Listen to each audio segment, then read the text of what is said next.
इतिहास प्रश्नोत्तरी 1। प्रश्न, किस मुगल शासक के शासनकाल में चित्रकला अपने चरम पर थी?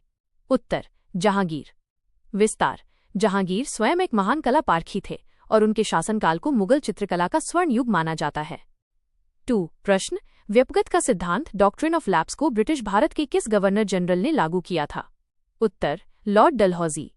विस्तार, लॉर्ड डलहौजी ने इस नीति को निःसंतान शासकों के राज्यों को ब्रिटिश साम्राज्य में मिलाने के लिए लागू किया था।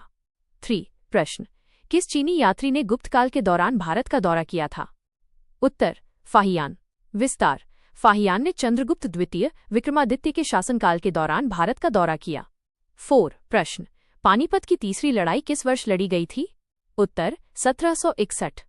विस्तार, पानीपत की तीसरी लड़ाई 1761 में मराठा साम्राज्य और अफगान शासक अहमद शाह अब्दाली के बीच लड़ी गई थी।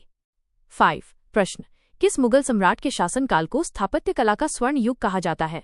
उत्तर, शाहजहां।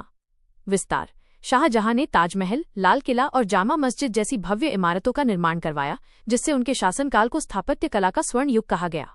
6। प्रश्न, भारतीय राष्ट्रीय कांग्रेस की पहली महिला अध्यक्ष कौन थीं? उत्तर, एनी बेसेंट। विस्तार, एनी बेसेंट 1917 में भारतीय राष्ट्रीय कांग्रेस की पहली महिला अध्यक्ष बनी।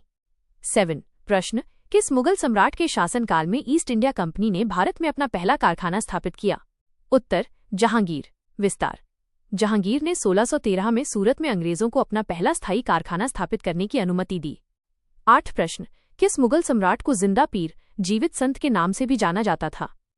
उत्तर, औरंगजेब।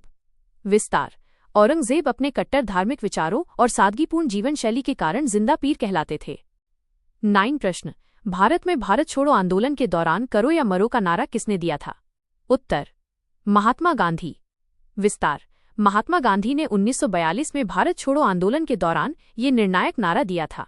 10। प्रश्न, अकबर द्वारा शुरू की गई मनसबदारी प्रणाली का उद्देश्य क्या था? उत्तर, सेना और सिविल प्रशासन को संगठित करना। विस्तार, मनसबदारी प्रणाली एक श्रेणीकरण प्रणाली थी जिसका उपयोग सैन्य और नागरिक अधिकारियों को रैंक और वेतन देने के लिए किया जाता था।